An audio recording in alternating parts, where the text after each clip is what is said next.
small charity called the Crown Jewel Club. It's an after-school program. It's an etiquette course for some girls down in South Los Angeles, but it's so much more than just a big tea party. It's about self-esteem. Anyway, long story short, it was started and founded by a woman who runs the teleprompter and is an engineer over at KNBC. But the bottom line was we saw these girls, and we realized that these girls needed to feel like they could hold their head high and walk into any place in Los Angeles. Well, what I'm getting to is... So much to say, we called our friends at the Four Seasons Hotel. Yeah. And now the girls have their big graduation ceremony there. We kind of act sometimes as a conduit between the businesses that we see that could really lend a helping hand to these smaller nonprofits or these smaller charities that just wouldn't know how to make those connections. I think there's a greater issue. I think there's a greater issue. You're asking me about how does it help the business community. Right. It really helps all of Los Angeles because we're helping to create productive citizens. You have kids living on Skid Row and homeless shelters who are loving coming into a computer lab. They're learning, they're studying, they're getting their education. We built a closet for an organization that helps dress women to go out on job interviews. These are women who want to work, productive citizens. We're creating productive people. Even the etiquette course for the kids. I came from the other side of town. When I went to my first black tie dinner, I didn't know which fork to use. I didn't know which plate was mine for the bread plate. We're creating people who can go out in society and then make their own difference. Right. And about our clothing drive as well, it's something that we started just by getting all the television news women at all the stations. I mean, believe you me, we have a lot of clothes. I know what you're talking about, because when I first got my tux on for the first time and went to a formal event, people were asking me to take them to the table. Oh, I was petrified my first event. Petrified. I sat there looking, which water glass are they going to use? You know? Yeah. Okay, bringing business interest, bringing money into areas, particularly the poverty pockets of Los Angeles, is good business for the entire city. But how hard is it now to go after that grant dollar when everybody's going, no credit, I'm losing my job, everything really looks bleak? I don't know if we know, do we? Well, we're learning as well. I mean, our charity is very new. We're entering into our third year. But the one wonderful thing that we've done is we've created and solidified some very good relationships with some strong businesses. And because people believe in our mission, those businesses keep coming back. Caruso affiliated, the Los Angeles Dodgers, Mayor Richard Reardon. Yeah. They believe in us. And they see what we're doing, and you know, we are a group with a voice, and I think we'll never be the group that will have the most money and grant money to give, but I think we will be one of the foundations with the largest and the loudest voice. I'm hoping that you grow into this tremendous helping hand for people. That would be terrific. Remember, we were 20 girls going to lunch, then we went to 100 for our first actual lunch, 250 our second luncheon, 500 people at our last luncheon in 3 years. Yeah. Let me ask a little bit about each of you personally, because this just doesn't happen unless there's a framework, there's a character quality to each of you that says, okay, I'm doing enough in community-based reporting by helping people. I'm letting the people know there's a problem here. But no, you take the makeup off, take the nice clothes off, leave the station, and do more. Why? What motivates you to keep going? Well, I think it was speaking for myself, my real desire to give back something tangible, to actually have that connection that was more than just, nice to meet you, I have a deadline, I've got to go. It was that ability to really connect. I had a strong desire to get involved with some sort of charity and some sort of independent thing, but when I looked at who my friends were and this amazing network of powerful news women, I thought there can be no better group and no more effective group than this group. Now, we are the women, we let the men in, I have to say. We call ourselves, the good news girls. There's a few good men in that as well, but to look out at our fundraising event and to see literally every station represented and every news reporter and anchor and producer and news executive there, it's a really remarkable room of people that really know this community unlike anyone else. And also, we're a competitive bunch. If we can get that room together, I don't see why the lawyers in town and the doctors in town and the real estate agents in town couldn't do similar work. Christine, I know how tedious it can be being an anchor person, because you sit behind the desk and you're kind of reading the teleprompter, and yes, you're guiding and coordinating, you're sort of being the ringmaster of the news gathering and dissemination process. But I imagine this must really feel good to get out of that anchor chair and walk into the community and be a force. Well, we all know so many people. I helped coordinate the silent auction last year, and I just found people wanted to give back. It was so easy to make a phone call and say, hey, we're doing this, it's going to help so-and-so and so-and-so. And people said, yes, I want to take part. And we had over 100 items. It was a great silent auction, a great easy fundraiser. Well, one program I really wanted to be part of was honoring somebody in our business who was doing something. Right. And we didn't want it to be the anchor who goes out and MCs. Right. As anchors, we've all been out and MC'd something. We wanted to find somebody who was actually doing something. We found amazing people. Our first honoree was our director, happened to be a Fox 11, who started a foundation, now it's a foundation, where she collects gently used baby clothes and gives them to teen pregnant mothers who have nothing. Wow. And she runs us out of her house. Her garage is packed with donations. It's really taken off, and we gave her the voice to say, you're not just that person behind the scenes. You are important, you're doing something important, and we believe in you. Well, I got to say, too, you have the good housekeeping seal of approval. This is kind of the good news seal of approval. I mean, in one way, yes, we do help financially, and we kind of help guide them a little bit, but it's so rewarding to see these smaller charities that we've found become bigger charities and become more self-sufficient. And we sit back and go, wow, there's some great contagious power of good news. Well, we hope that your effort is contagious. We'd like to see this in other major markets like Miami, New York, Chicago, San Francisco. Let me remind you that Ted Turner, when he started CNN back in 1977, wanted to do good news. He says, we're going to have an hour of good news every day. It lasted a week. So thank you very much for doing what you're doing and doing the follow-up that needs to be done. And you know what? We're having so much fun. We are. We really, you should come to our fall. Well, listen, if you let more men in, I may be there. Hey, we need a few good men. Thank you. Wendy Birch, Christine Devine, very, very much. You're watching LA Business Today.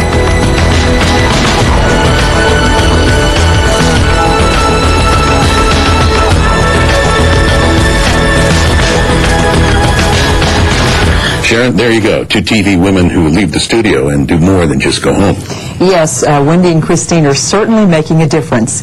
Stephen Sample, the president of USC, in an address to the LA World Affairs Council, said LA is the de facto capital of the Pacific Rim, with a broad business base that interacts strongly with all the economies around the rim, and that our strength is our cultural diversity and intellectual capital. Los Angeles County has a population of 10.4 million people.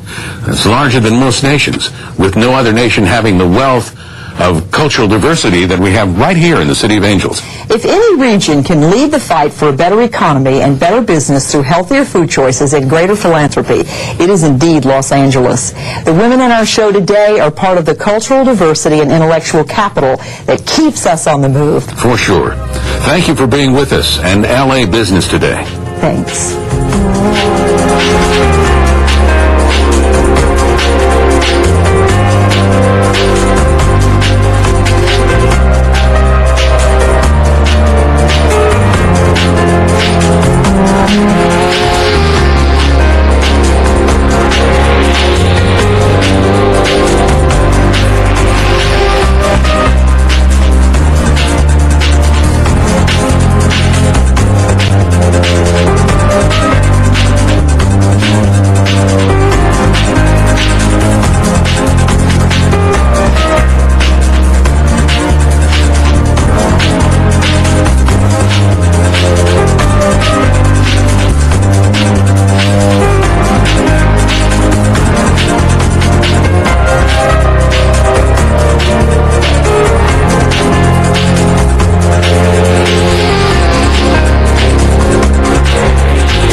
City View Channel 35. Your city, your channel.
Ladies and gentlemen, and welcome to the Ad Hoc Committee on Economic Recovery and Reinvestment. Today is the 19th of June, 2009, and we're here in the Council Chambers. We have a special meeting agenda with 3 items. Do we have any general public comment, Mr. Clerk? Okay, then we will dispense with the general public comment, and we do have 3 members here right now. We have Mr. Rosendahl and Ms. Gruhl and myself. And with that, why don't we get an update? Morning. Jim Clark, Director of Federal Relations. You have in terms of grant applications, we have a pretty light schedule, but instead you're going to be focusing on the Workforce Investment Board's 10-year annual plan. But I wanted to give you a little bit of an idea of what's coming up in the next month. We have a number of grants, applications that will be due, starting with on the 29th, a port security grant. There is also a transit security grant that the Department of Transportation is eligible for. We're still not sure yet whether they will have a project or not for that. Then in July we start with strengthening communities. We have both grants available for government and nonprofits, and we've been working in conjunction with Liberty Hill, and so we'll be bringing forward both a a city application and an application that Liberty Hill is doing on strengthening community. This is empowering nonprofit organizations, basically do that.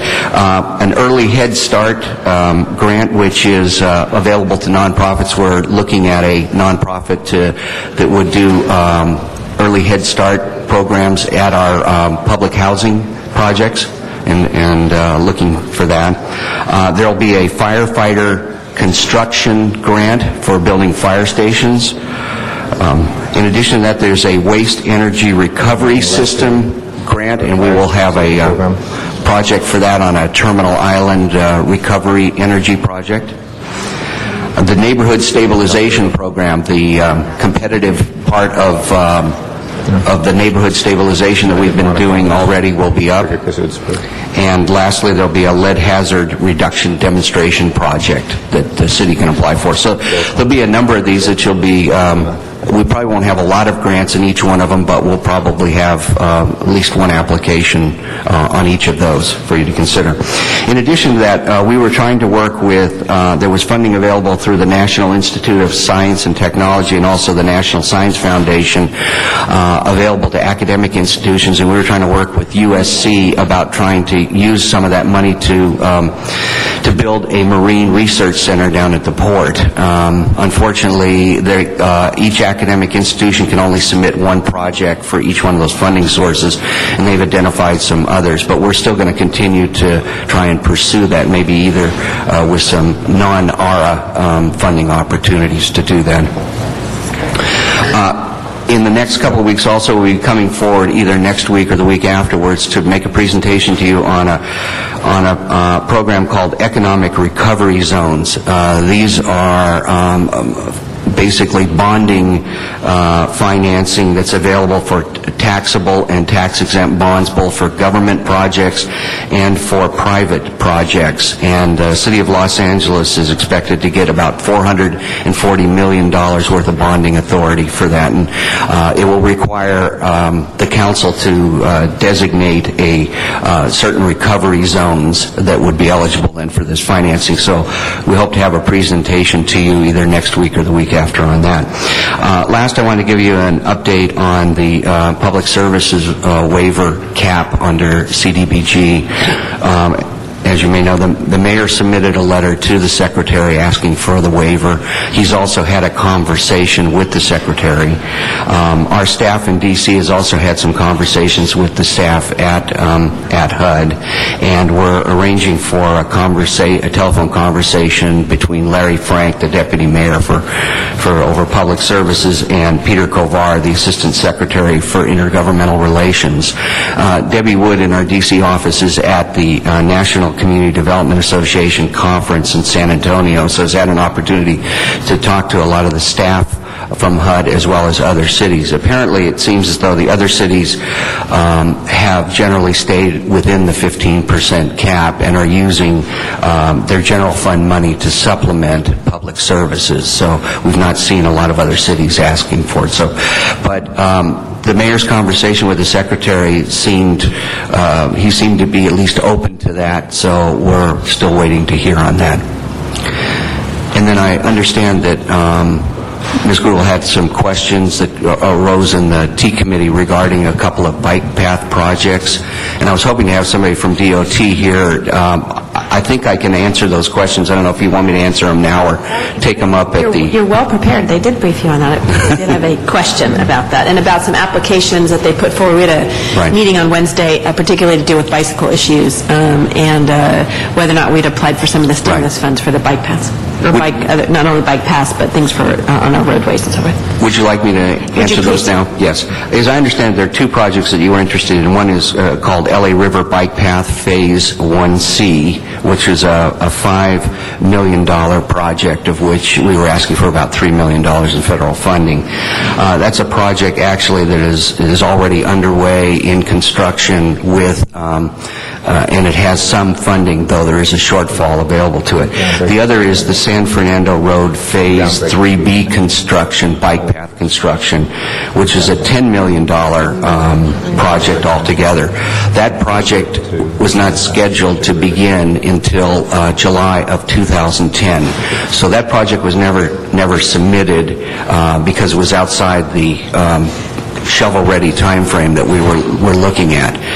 The LA River Bike Path project did not get submitted to MTA. As you know, we developed this list of all these infrastructure projects, and then from that we developed a shorter list that we submitted to the MTA for funding for the surface transportation program, and that was the sheet of projects that you approved in Van Nuys when we made that presentation.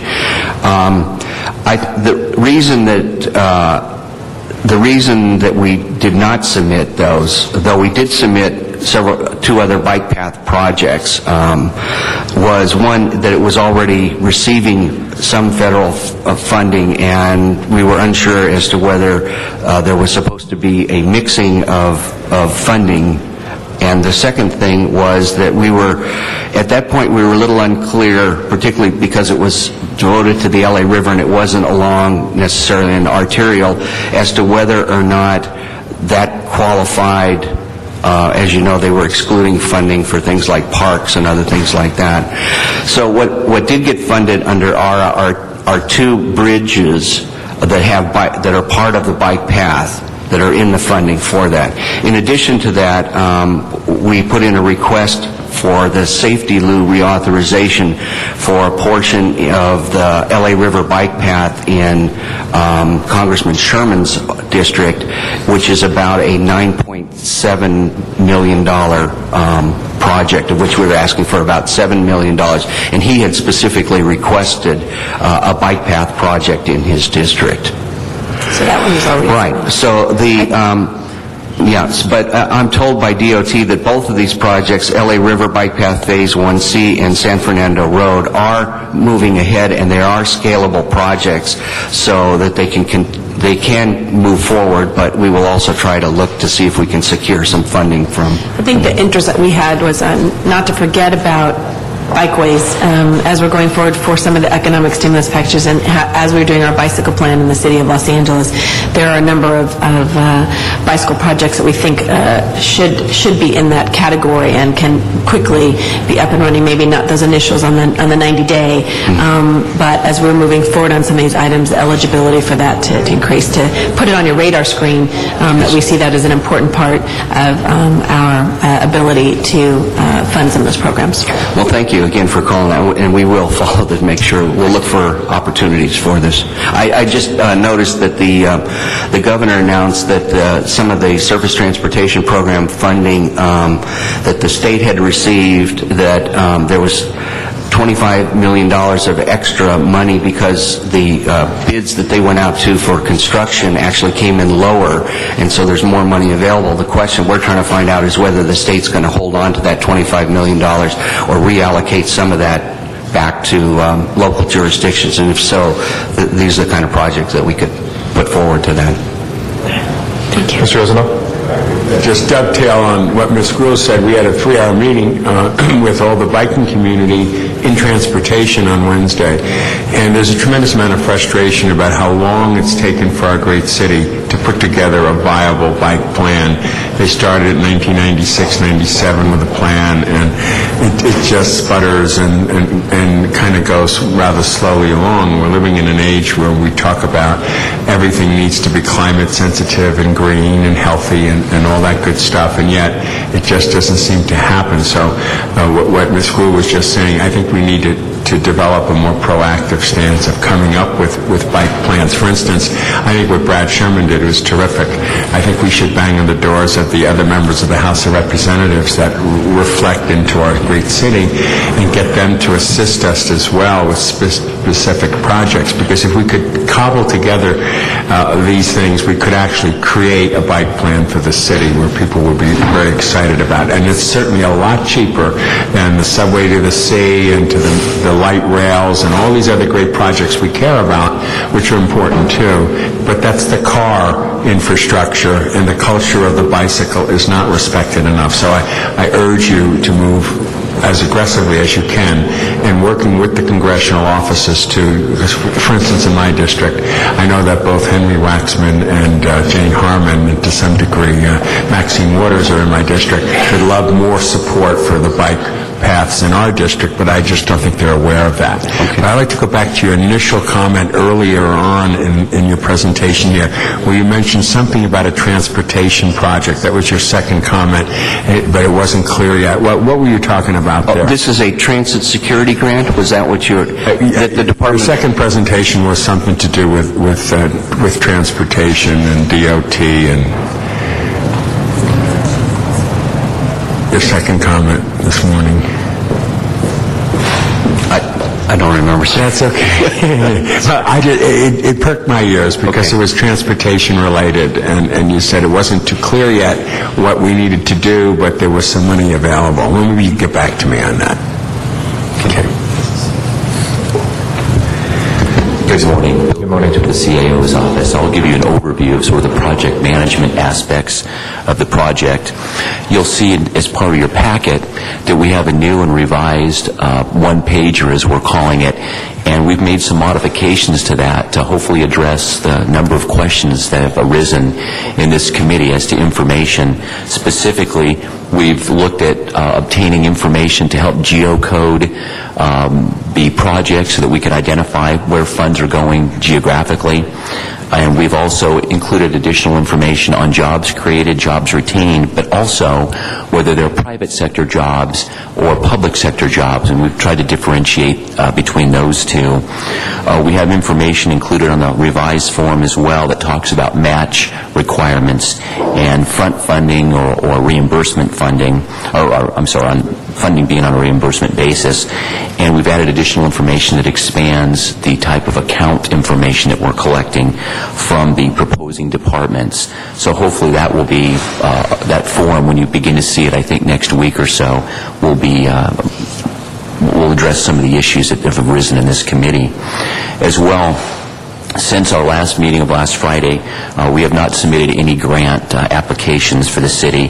However, since the beginning, April 2nd, to today, we have submitted 50 applications for a total request of $678 million. Our estimated total grant awards to date are $289,418,000, and we have no grant applications that we will be submitting or that we're required to submit in the upcoming week.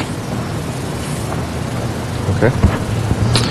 I had a couple questions from the initial presentations. The economic recovery zones, what process are you proposing in terms of, and who's the lead? Is it CDD or CRA or both, in terms of beginning to scope what parts of the city would fit into these economic recovery zones?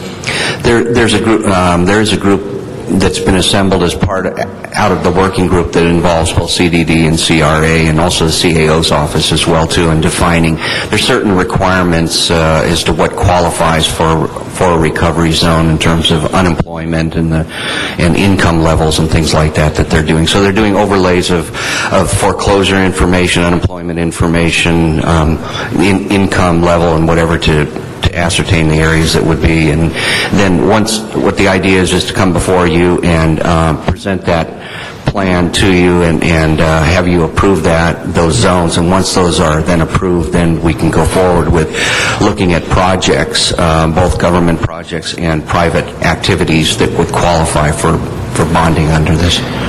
Can we add the CLA to that working group as well, if they're not part of it? Can we add the CLA to the working group as well? Yes, they're part of all They are part of it. Okay. I want to make sure. Thank you.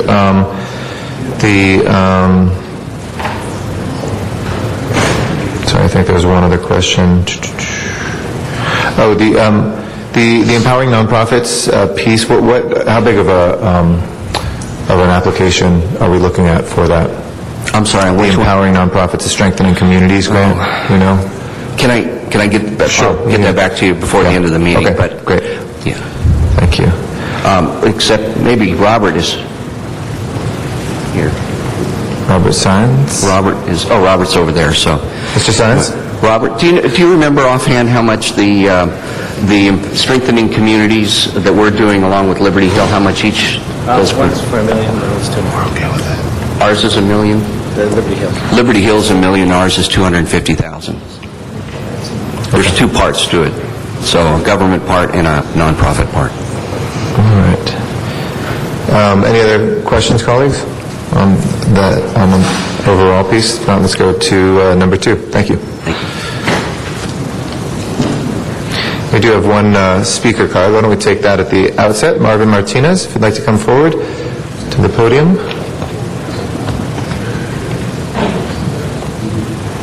He's back here? Okay.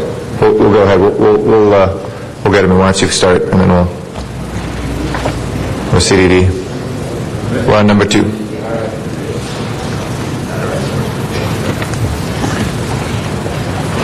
Good morning. Good morning. We got Mr. Greg Irish, and we'll get Mr. Larry Frank to the table.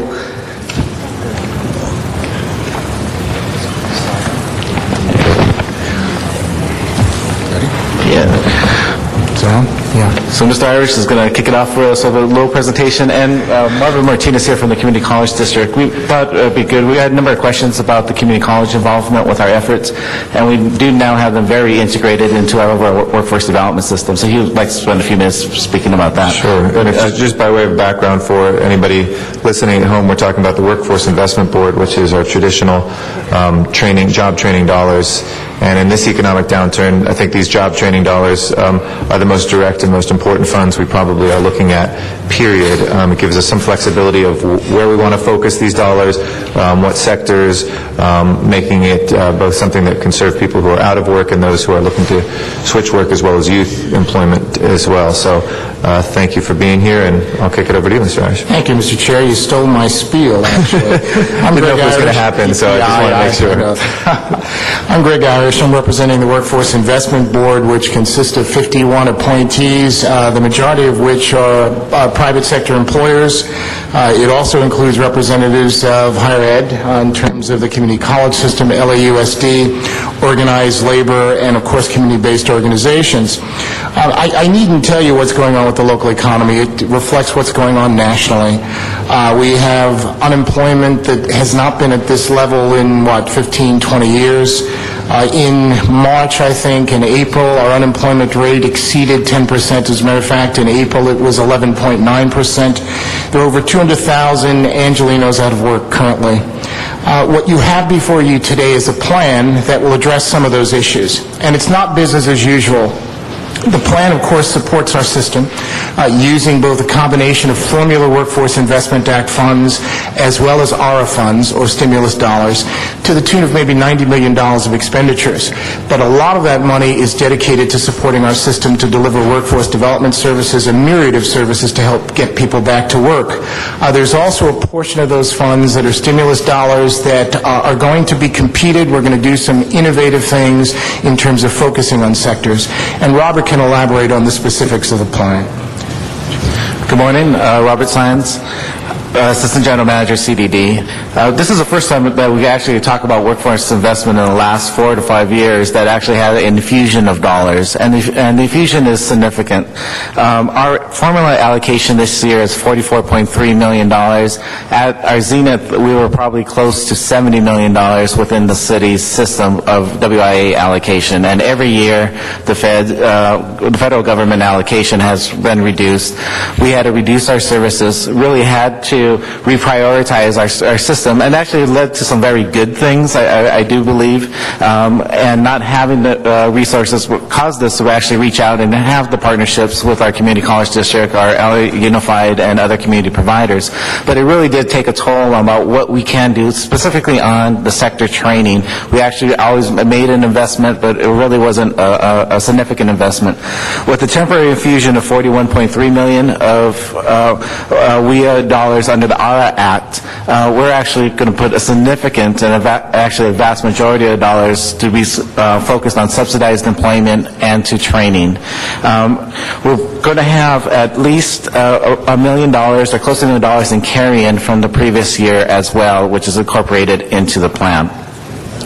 So with the large new infusion, what we did is actually establish a framework, and over the past 4 months, we presented the framework not just to our WIB committees, but to the general public, to many of our partners.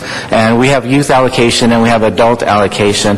I'll go a little bit deeper on the youth allocation, and Larry, our fearless leader here, will go deeper on the adult allocation on the sector initiatives. But with the youth, we were well positioned, and as you know, that's been one of our top priorities over the last several years as a city.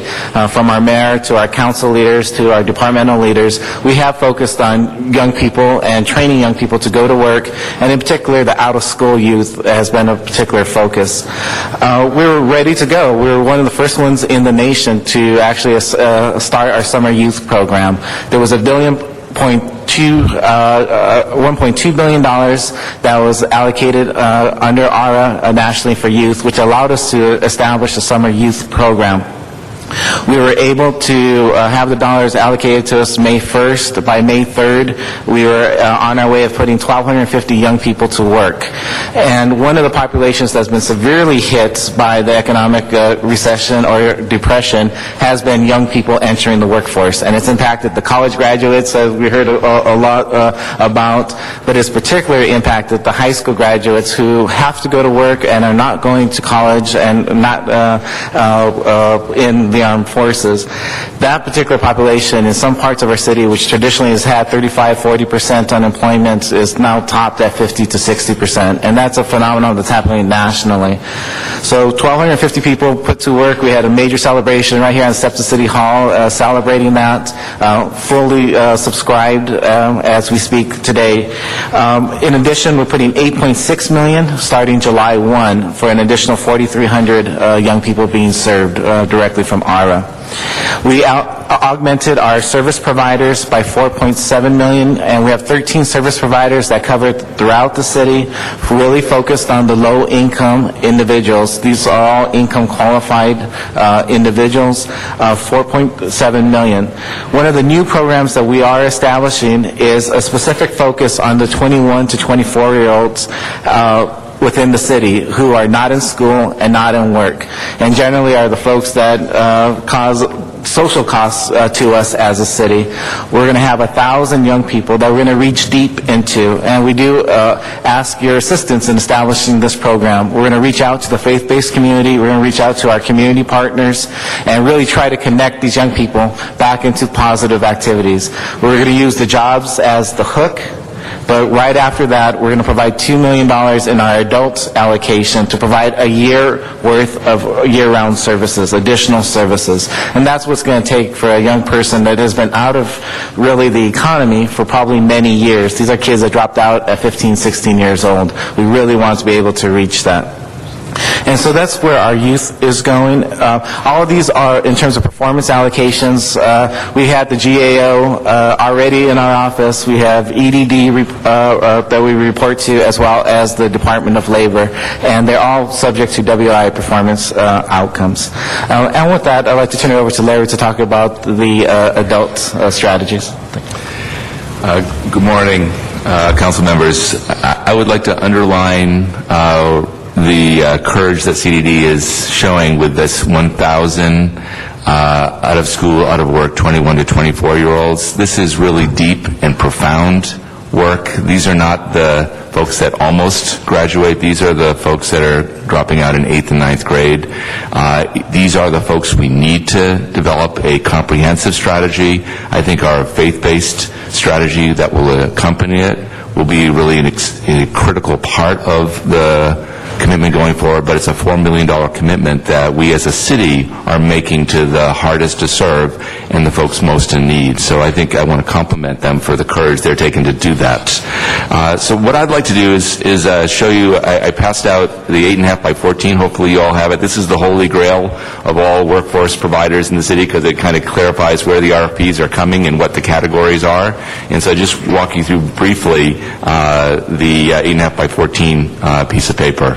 So again, just to bring us back, big picture, the Workforce Investment Board, 51 members, 26 business reps, have identified the sectors, the growth sectors in Los Angeles. They are not growth sectors right now, but we believe they once again will be growth sectors that pay living wages, have career ladders, and are not going to be shipping their jobs overseas anytime soon.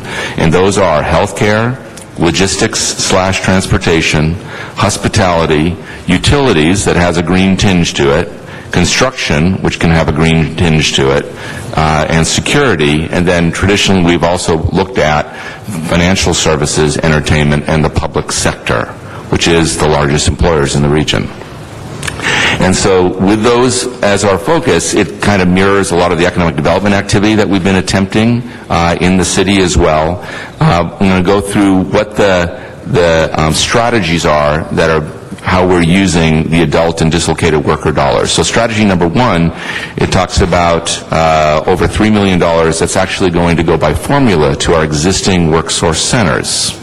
Right? And the purpose of this is that we're going to go from about 120,000 people last year that walked into our WorkSource centers. They come an average of 2.6 times to over 160,000 at a minimum. A lot of the people that are coming into our WorkSource centers are actually kind of angry right now. This gives them some additional support staff to actually deal with the people walking into our WorkSource centers. I can't tell you it's going to increase a huge number of job matches, labor exchange function, but there will be some. But it actually is supporting the system that we do have, and we are on the front lines of dealing with the public. We are the unemployment offices of the old days. The city runs them through our WorkSource providers.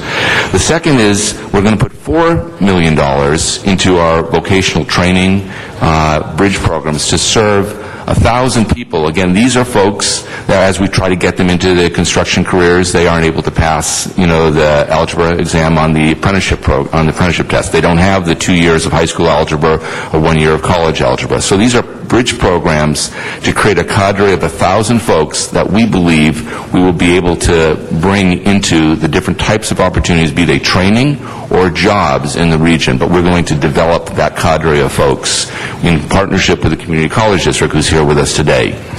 The third commitment is $6.3 million that we're adding to our innovation fund with ARA dollars.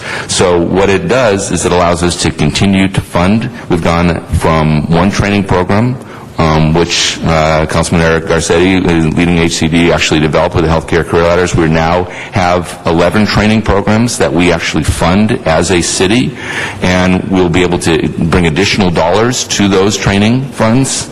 Right? In addition to that, we're looking to operate some additional training opportunities, and so this will be an RFP process. Everybody's going to be looking closely for that, right? And they'll be specific by sector. The the fifth area is the 21 to 24-year-old sector-based internship academy. So this is the adult dollars that will be used to track these 1,000 young people into training and employment opportunities with the wraparound services. Number 6, when we met with Secretary Hilda Solis, she was very focused on making sure that we as a city developed a strategy with vulnerable populations. Traditionally, that's veterans, it's homeless, it's ex-offenders, and people who are currently gang involved or recently gang involved. And so there will be specific work that's carved out to develop all 4 of those vulnerable population training programs and labor exchange functions. The 7th one is our WorkSource system enhancements. These are one-time dollars. We haven't made an investment in our electronic capacity, computer capacity at the WorkSource centers. So this will bring some upgrades to the system that we bring to the larger workforce development effort that combines with the Community College District, LUSD, and others. So it's upgrades at our WorkSource centers. Number 8 is we are right now, as you know, in the middle of an RFP for creating a whole new anti-poverty strategy in the city. This would put staff at the 5 city-run used to be family source centers that are now going to be, youth and family centers that are now going to be part of our family source system, and we're getting this piece up and running quickly to be able to test all the work we're going to be doing with our One app single application process to bring people into all the services and then track people both in terms of family income but also in terms of education success. So we're going to be using some resources to track and connect up our work source system with our family source system. We'll have a single swipe card between our work source providers. You're going to have access to the work source providers as well as to the family source system. So we want to do 50,000 families annually that are going to connect up to our family source system, connecting up to the work source system. And the last piece are the administrative costs. So that's the strategy on adult dollars. Inside of that, there's room for all of the sector-based training programs that we want to move forward. Thank you. Hold on one second. I think this is a little bit more than presentation, then we'll go to Mr. Rosendahl. Go ahead, Mr. Sens. I would like to introduce Marvin Martinez, who's the Vice Chancellor for LA Community College District. Hello, good afternoon, and good morning. I'm sorry, good morning, it's not afternoon yet. Well, let me talk to you about a couple of programs where, the district is partnering, I think, really well with the City WIB and the City of Los Angeles. Well, one of those programs that was mentioned by Robert is Summer Youth. Summer Youth is something that we are already well in as we're working. We're looking at having the Summer Youth program in 9 of our campuses.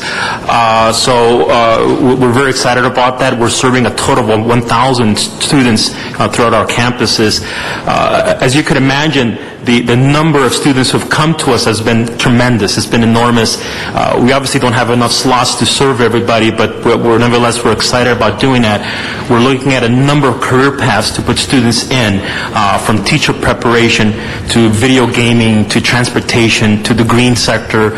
So I think that this is a program that we see it as an opportunity to help young people get started, not only with their education, but also to have a job, to put some money in their pocket. We're also working with a lot of employers so that they can provide employment for these young people, so that when the Summer Youth dollars, we want to be able to have them continue also after that. Another strategy where we're working closely with the City WIB is we're looking at co-locating a number of work source centers and one source centers on our campuses. In fact, there's already 3 of our campuses that have work source centers, and that includes City College and also Trade Tech. And we're looking at I think Harvard College will become the next campus. They'll have not only a work source center there, but also a one source center. Other campuses where we're looking to have this includes the new LAX Regional Hospitality Training Center, the new Vandy Camp Innovation Center that will open up this fall. We're also looking at putting a campus out in Panorama City. Also one at the LA County Medical Center. That will be a health career academy. So we think this is just a really great relationship because, number one, many of the laid-off workers that you've been hearing about over the last few months, many of them are coming to our campuses already. So to us, it just makes sense to have a workforce center in our campus in order to facilitate for that individual to just come to one site. So in essence, we're truly creating one-stop centers by co-locating those workforce centers with our campuses. So, and also at the same time, we're able to leverage resources because we also have our resources. We have space and other programs, financial aid and so forth that we can help many of these residents, many of these participants who are coming to the workforce centers so they can come to our campuses. And last but not least, I like to leave off by letting you know that, what the City of LA is doing with their federal stimulus dollars is very innovative, very creative. We're working with other WIBs. Our colleges also happen to be with the LA County WIB and other WIBs. And we're not seeing that creativity in terms of how the dollars are being distributed, in terms of how the dollars are being used to address the various sector initiatives that Larry just talked about. So it's very much of a status quo position, in fact, a lot of other WIBs have taken. And all we ask that as a community college district is that we want to be able to compete for the dollars. And I think that the City of LA is providing that opportunity so that we can compete, we can put our best foot forward, and see how we can also utilize these dollars to improve our workforce development system. So thank you. Thank you, gentlemen. Before I call Mr. Rosendahl, I just want to underline this because I think this is one of the areas where it's probably the least reported good policy area that the city's working on. And I don't say that lightly because I'm happy to be a critic from this stage as well as a complimenter, but we really have seen, I remember when that first report came to us in HCD committee on youth that were not in prison, not in the military, not in school, when we started the sector initiatives, and as I've said many times, I think we've got just an incredible deputy mayor, and our CDD and WIB have been so innovative around these things. So I appreciate the comments from the community college district, locating at the city college, the first one of our workforce centers really has yielded incredible benefits, because whether it's young people who are in high school who are gearing up for green jobs by doing, healthcare jobs by doing a pre-healthcare kind of curriculum, so that when they do get to school they're ready and excited and engaged, or whether it's some of this follow-through. Obviously, the big question here is, it's great to see this infusion. It's necessary right now around the youth that are kind of lost right now. The biggest concern that I have there is, it's great to see that we know they're so hard to serve that it is going to be a multi-year endeavor for them. So I'm hoping we'll keep that lobbying effort up in Washington. We hope that this is the baseline. These funds for the public are not a huge new infusion. They don't even make us whole to where we were 8 years ago. And we saw a steady 8 years in the midst of a downturn in economy and soaring deficits, money taken out. And there was always a bipartisan consensus. This is not a Republican or Democrat thing. Nixon, Ford, Carter, Reagan, Bush 1, Clinton all expanded job training because business and labor saw the benefit to it. And then we just saw a whole-scale kind of loss of those dollars. So it's good to see. I think we're going to have to maintain that momentum to make sure these programs aren't great one-year initiatives. And I know you know that, but certainly it's our perspective as well. Mr. Rosendahl. Yeah, and I certainly echo what Mr. Garcetti said, and good job to the four of you here. I think the community college strategy is like key. It's so good, and it is a real stepping stone for a person to make it in society. So whatever relationship we have to community colleges is a good one. I applaud all of this, but when you said Holy Grail, I got a little concerned because in my district, which is the West Side, and you live in it, Larry, we have Oakwood, we have Delray, we have gangs, we have a lot of unemployed young people, 21 to 24, and now with the Coastal Commission rejecting my opportunity to let my folks have the same rights as everybody else in the city, while the entire coast has gotten that privilege, we're going to continue in Venice to be tremendously challenged by homelessness and near homelessness, people in cars and campers. And so I'm just wondering how you can, with the formula, get my district that has issues involved. I don't see any of it in what I see as service areas here. Yeah, so Jewish Vocational Services is the primary contractor. They get about $1 million a year, same as all the other contractors around the region. There's a number of big opportunities. They've been running our BankWorks program, so the financial services program, unfortunately, is not exactly in the strongest position of the sectors that we've been investing in. But I would point you to a couple opportunities. So we've been working closely with Venice Community Housing Corporation. They are a youth build provider. And they're a great group. Yeah. I mean, they have a graduation every year, and they really work on getting people jobs. But it's so minimal compared to what my needs are. I absolutely agree. But the opportunities might be both NSP, where there's a July 17th deadline that I've made them aware of. They actually have their own contractor as well, contractor's license, but there's a number of opportunities related to LEHD that Venice Community Housing Corporation could take advantage of. And there's a number of sectors, but the big sector is what we're doing down at the airport. So I know that folks are talking to JVS about possibly being a workforce provider connected up to the big hospitality training program down at LAX, possibly a co-location with the programs that are at the airport, because you not only have 5,000 jobs at the hotels near the airport, but you have 30,000 concession jobs. Yeah, in fact, there was a big event yesterday with 500 folks talking about that I participated in, that the union was very interested in. That's the big opportunity, I think, for folks in Oakwood in terms of a job generator. And we've always seen the port and the airport as our big hope for really being a job generator. And then the other issue which you raised as well, Larry, is the veterans. We have a substantial amount of veterans. You know, we have the VA in West LA, so there's a cluster of folks who are living under the bridges, to be candid with you, and in the bushes that are veterans, and also on the Venice Beach. How do we connect with those veterans with any of this? Can we?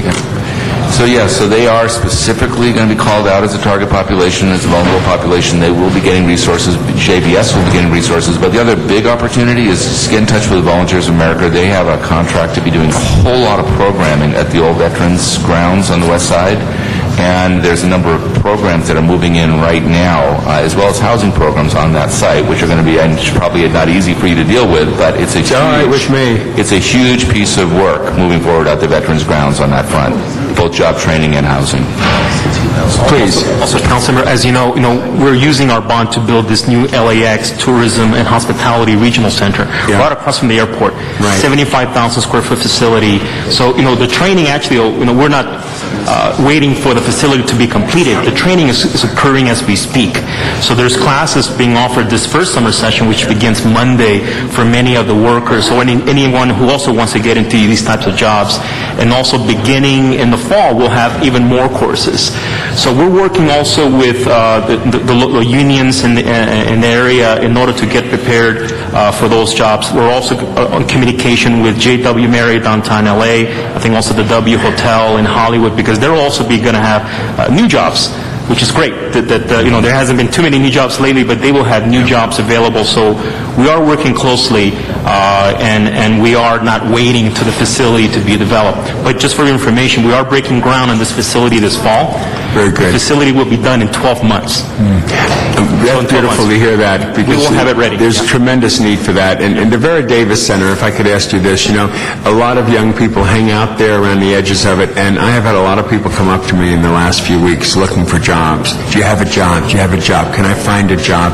What do we tell young people that come up to us, as well as right now who might be watching this? How can they connect wherever they live in the city? There are a lot of absolutely focused young people who are looking for work, to be candid with you. How can they contact us? So I would say that, again, this specific opportunity that starts sometime in August for 21 to 24-year-olds, right? It's going to be targeted exactly at that population, so you want to make sure, and I'm sure Venice 2000 and others will be deep in the heart of that conversation. And right now we are recruiting for our summer youth program starting July 1. Talked to our youth director this morning, and we're at 85% of capacity. We're probably going to be oversubscribed at least 2 to 1 to 3 to 1. So even though we got this infusion of dollars, the need is just so tremendous. But I would ask that if we direct, and we did pass out to all your offices, a one-page flyer that gave 2 or 3 different numbers, including the websites. Most of the young people now do everything by the website. 311 is connected to the city operations, so very, very simple. Dial 311. They'll get connected to their local, regional WorkSource center or OneSource center that's appropriate. So it doesn't matter if they live in Oakwood or not. They just dial the 311 and they can get into the mix. It's income qualified, so a family of 4 has to be making less than $24,000 a year in order to be eligible for any of our summer jobs. Right. That's outstanding. Thank you very much. Ms. Hans, except for Ms. Hans, just as a time check, we have, I know, a pretty detailed and not contentious but important item as well coming next. So about 10 minutes left. If we could just keep answers brief. Thank you. Go ahead. Thank you. I enjoyed that line of discussion certainly about LAX, and it's good news that, first of all, you're not waiting for the training center to be up and running, but that it'll really be done in 12 months. I think that is that's really kind of what we're talking about in terms of economic stimulus. It's the first thing I've heard that really talks about helping to get people prepared for real jobs that are out there. I was just going to ask quickly off this flyer in relationship to HACLA and LAUSD. There's about $1 million from HACLA and a $1.5 million LAUSD, and there's little numbers next to it that says, "Will partner with Weed and Seed, CD15. Right. So I just was going to get a little clarification on what does that exactly mean, partner with Weed and Seed? As you know, we've had intense conversations with your staff as well as with Michael from Weed and Seed. So we have 400 slots that we're going to specifically go to Weed and Seed. The reason why we use HACLA and LA Unified is they have the administrative capacity on the dollar side. So between the two of them, that's where 400 slots for summer jobs yes, will be. You're not going to just give $1 million to Weed and Seed and CD15? Sounds like a partnership to me. Good try. Okay, thank you. Thank you, Mr. Parks. just asked to clarify on your chart, on number 9, they relate city cost, and then on the back page, under LA Community College and also LA Unified, they're both shown as city general fund. Are those programs already funded that we're just earmarking, or is that new funding, or?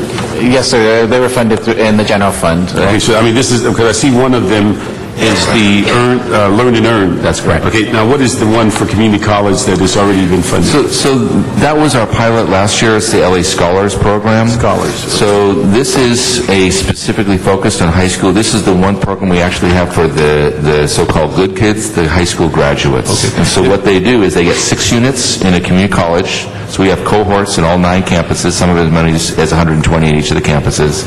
And they will then get 6 units if they get past their 6 units. And some will be, one is teacher prep is one of the big ones that we're doing. They'll get a summer job working in childcare for 120 units.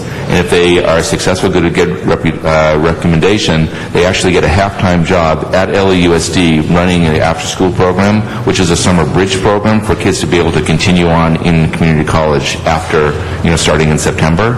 So it's one of our better programs that actually has a track as a summer bridge program. Then let me ask you also, in looking at LA Unified, should we assume that that also includes adult school, or is there a separate line for adult school? Yes, sir. It does include the adult school. Okay, so that when we see LA Unified is all the way through to their adult school program? Yes. Okay, and my final question is that, the note I have is that when you changed the issue of the CDD able to let the contracts at under 250 and notify the WIB board, does that conflict with the city attorney having to spend more time and energy to locate the documentation and basically slow down the process? And that's an issue from as far as the city attorney's office. Does that complicate life as opposed to speeding it up? Councilmember, we concur with the city attorney's recommendation and would like that added as a technical amendment. And we do have a technical amendment here. Okay. So the issue is not notified, but you're actually approving? Yes, sir. Okay. All right. And Mr. Weston, I think you have some amendments. I have some real simple amendments that should have been submitted. Basically, it clarifies in one area, CDD before would have authority to authorize contracts of $250,000 or less. The amendment will take that authority back to the WIB, the workforce. It's good to have another set of eyes doing that, and also there's a designation for $2.5 million to go for the green retrofit program.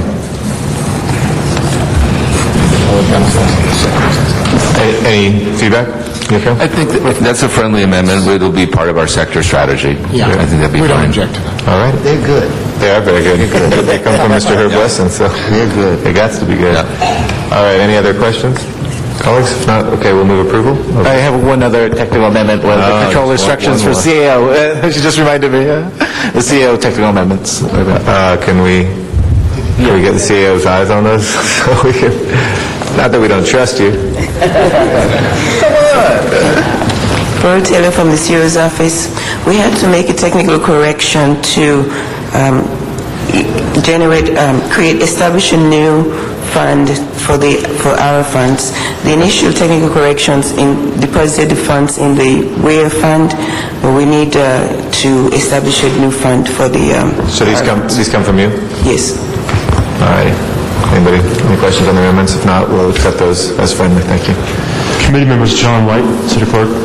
You have before you the Jobs Committee report, which includes technical amendments that were adopted on Wednesday. Do you want to concur with Jobs with the also adding today's new amendments? Yes, let's put those both and unify the report. Thank you. Yep.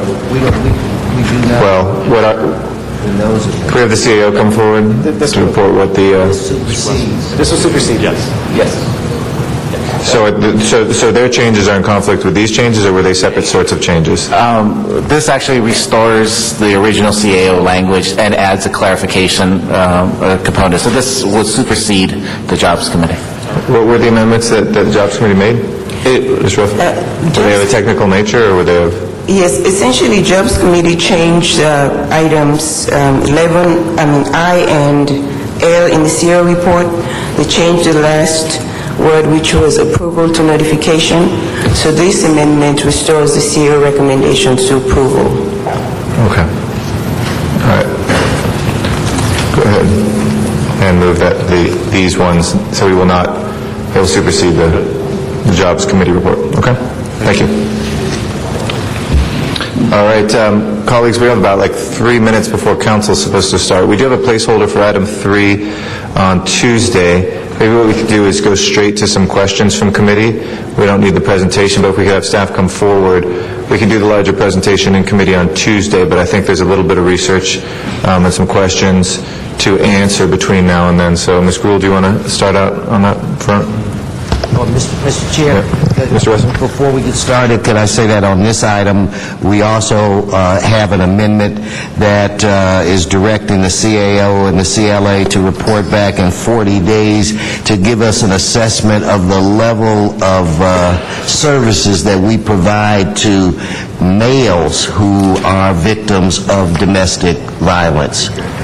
Okay. No objection. Ms. Gruhl? Good idea. Do we want to ask a question? Have they covered on the item? So no, I don't think anybody's moved forward. I know Mr. Reyes was interested, just to cut to one issue, on the Green Gardeners program, that he thought that through the EDEPSCO organization about 100 gardeners, day laborers, could be trained on some of our water conservation efforts that are happening in the city, and saw that as very critical for about the same amount that we're training about 15 people in other programs, and had looked at 200,000 being allocated to do that from the specialized services family source center funding line item, which is now at 2.5. I know Ms. Gruhl in her motion on family source centers moved to make sure that child care was a core service of that,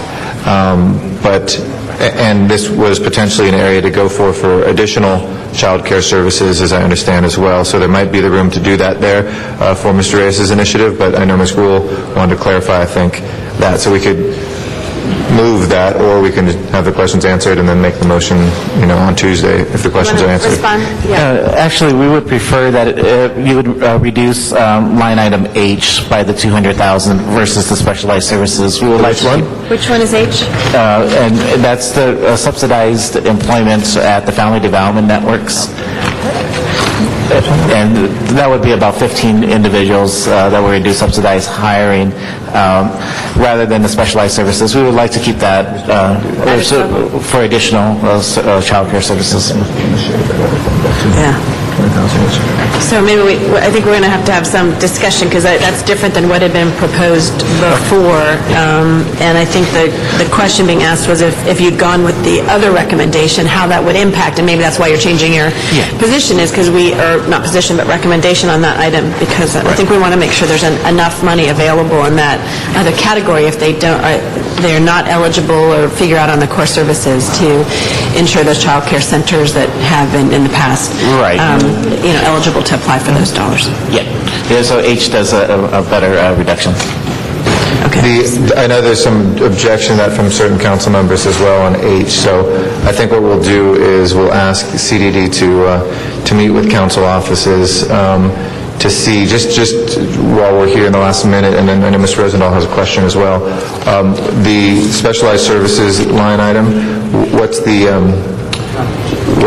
hesitation there? I know the Family Development Networks ones, they're all at 220, and so shaving them a little bit feels even, but the other one, the 2.5, seems like there's less detailed in it right now. It's a more general fund right now, so what's the disadvantage of taking it from there? Mary Chavez with the Community Development Department. The Specialized Services RFP, the release of that is scheduled shortly after we present funding recommendations on the larger family source RFP. So we want to do analysis on the impact of that RFP on targeted areas of the city, as well as services that may have been left out through the RFP process. So it is a placeholder after we complete the analysis of the RFP recommendations. Okay. Well, why don't we instruct CDD? We'll forward this without any recommendation. We'll call Mr. Rosendahl, but why don't we have you discuss with council offices in the meantime on that recommendation as to why, and we'll see if we can make the case between now and Tuesday. Okay, Mr. Rosendahl? And the Green Garden Program is a great idea, obviously, and if we can shift money around and bring more people into it, obviously it's a good one. But two questions. One is, I was told that in some cities we license our gardeners. And obviously it's a revenue stream, plus it also sets up rules and regulations. For instance, a lot of gardeners these days are still watering between 9 and 4, and we're not supposed to do any watering between 9 and 4 to get instructions out, to get information out. And would you look at the idea of licensing? I'm not saying it is the right idea, the wrong idea, but Santa Monica does it, and a gardener came to me and said we should do it in Los Angeles as well. It might set some standards, and also it could be a revenue stream. But I'm sensitive to some of the folks involved in gardening, and I want to cause any other kind of social issues. Yes, the training program, actually, I give Commissioner Paula Daniels, all the credit who brought it to our attention. One of the purposes of the training is actually to get them to use less water and water conservation. The licensing question, we could actually pose back and report back to you about the general feel of it. I don't have enough information right now to provide you and look on at that. Santa Monica and see if there's any model there that we could maybe use if we think it makes sense. But I'm glad Paula Daniels, who is in my district, obviously, because a lot of gardeners don't realize that from 9 to 4 they shouldn't be out watering at this point, too. Great, thanks. Okay. Thank you very much, Mr. Rosendahl. Technical adjustments that were submitted by the CA on this item as well to the controller instructions. We'll include those as friendly amendments then. Okay. We're just going to take the whole thing without recommendation. I know we're just looking at that piece, but I'll state for the record the rest looks good. So Thank you, sir. Okay. Thank you very much. That will adjourn our special meeting of the Ad Hoc Committee on Economic Recovery and Reinvestment, and the City Council meeting will begin shortly. Thank you all.